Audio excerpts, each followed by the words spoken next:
الحمد للہ رب العالمین والعاقبۃ للمتقین والصلاۃ والسلام علی سید الانبیاء والمرسلین اما بعد فاعوذ باللہ من الشیطان الرجیم بسم اللہ الرحمن الرحیم۔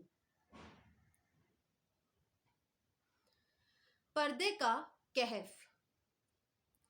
اکثر یہ سوال پوچھا جاتا ہے کہ آخر کیا ہے پردہ؟ میں تم کو بتاؤں کیا ہے پردہ۔ پردہ حفاظت کا دوسرا نام ہے۔ پردہ صرف جسم کا نہیں ہوتا، یہ تو روح کا ہوتا ہے، دل کا ہوتا ہے، دماغ کا ہوتا ہے، آنکھ کا ہوتا ہے، کان کا ہوتا ہے، زبان کا ہوتا ہے۔ کیا تم جانتی ہو کیا ہیں یہ اتنے سارے پردے؟ روح کا پردہ۔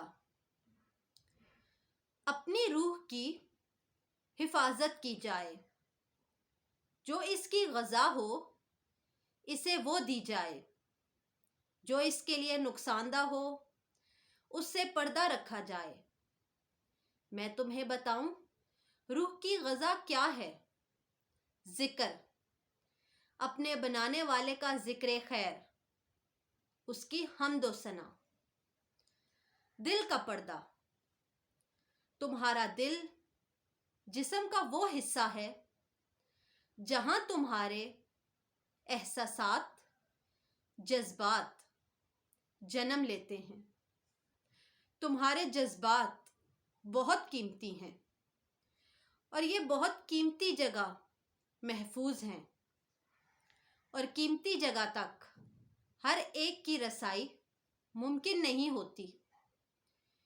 یہ خزانہ ہر ایک کے سامنے کھول کر رکھنے کے لیے نہیں ہوتا۔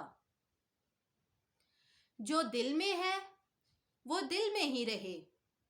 لوگوں کو یہ حق نہیں ہے کہ وہ تمہارے دل کے پردے ہٹا کر ان میں جھانکیں۔ اپنے دل کی حفاظت کرو، اس کا پردہ رکھو۔ آنکھ کا پردہ۔ یہ وہ پردہ ہے جو رکھنا آسان نہیں ہوتا۔ اس کے لیے خود پہ جبر کرنا ہوتا ہے، نظریں جھکانی ہوتی ہیں، ہر اس چیز کو دیکھنے سے انکار کرنا ہوتا ہے جس کو دیکھنے سے رب نے منع فرمایا ہے۔ تمہاری آنکھیں تمہارے دل کا حال بیان کرتی ہیں۔ ان میں سب کچھ نقش ہو جاتا ہے، الف سے لے کر یہ تک۔ تمہاری حیا، تمہارا تقوی، تمہارا نور، تمہارا ایمان، سب تمہاری آنکھیں بتا دیں گی۔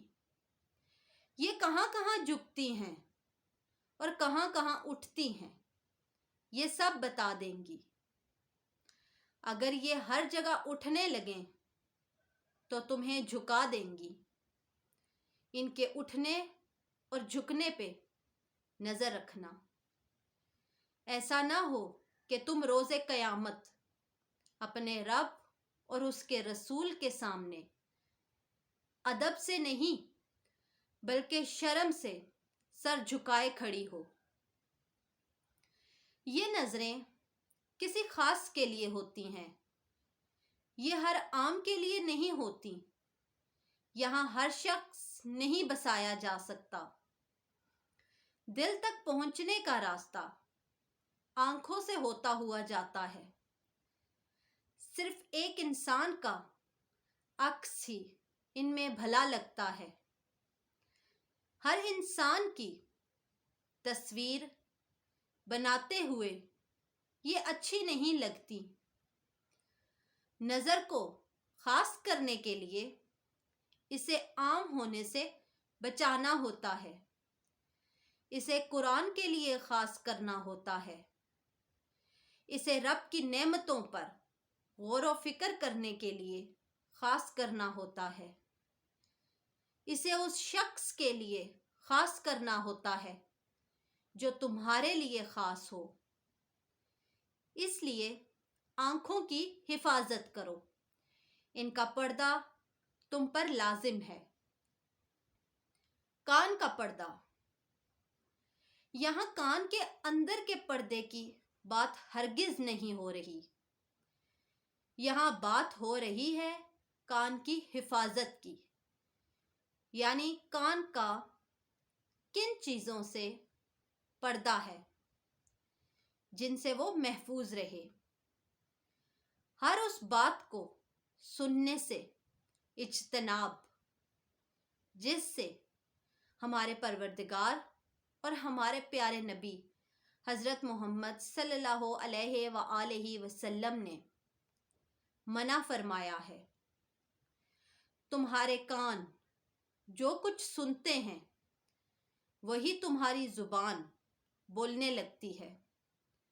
تمہاری سماعت میں جو کچھ ایڈ ہوگا وہ لمبے عرصے کے لیے تمہاری میموری میں سیو ہو جائے گا، اور تم جب بھی کوئی کام کرنے لگو گی وہ آوازیں تمہاری سماعتوں سے ٹکرانے لگیں گی۔ تمہیں علم بھی نہیں ہوگا کب اور کیسے یہ تمہاری زبان کا حصہ بن جائیں گی، اور یوں انہی سے تمہاری شناخت ہونے لگے گی۔ اب یہ تم پر ہے کہ تم کیسی چیزیں اپنی میموری میں سیو کرتی ہو، قرآنی آیات یا میوزک، تفاسیر یا گانے، اخلاقی اور تعلیمی بیانات یا فحش گفتگو۔ زبان کا پردہ، زبان کا پردہ یہ ہے کہ مبالغہ آرائی اور غلط بیانی سے خود کو محفوظ رکھا جائے۔ ہر بات ہر ایک سے کرنے کے لیے نہیں ہوتی، خاص الفاظ، انداز اور لہجے خاص لوگوں کے لیے ہی ہوتے ہیں۔ کچھ حدود ہوتی ہیں جن میں رہتے ہوئے تمہیں سب سے معاملہ کرنا ہوتا ہے۔ مختلف لوگوں کے لیے مختلف حدود۔ حدود کسی بھی رشتے میں اہم کردار ادا کرتی ہے۔